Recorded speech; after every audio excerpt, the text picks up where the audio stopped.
जमुना बिचावा लवंगी के डाढ़। अरे लगना के मतल दुल्हा कौन दुल्हा तोड़े ले लवंगिया के डाढ़।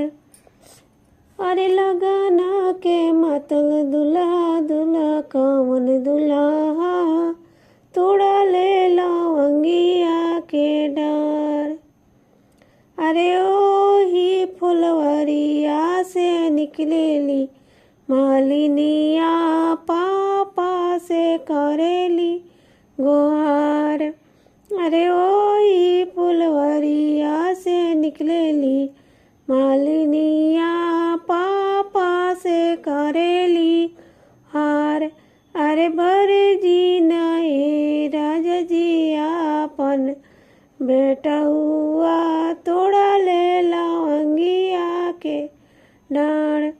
अरे बर जी नए राजा जी आपन बेटा हुआ तोड़ा ले लवंगिया के डाढ़।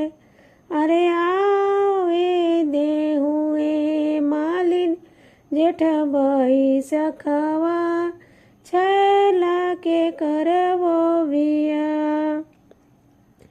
अरे आवे देहु मालिन जेठ सखवा बेटवा के करब बिया। अरे आपन दुल्हनिया संगे खेलिए मोर बेटवा बच जाइए लवंगिया के डाढ़। अरे आपन दुल्हनिया संगे खेलिए बेटा हुआ बचिए लवंगिया के डाढ़। अरे है पार गंगा हो पार जमुना।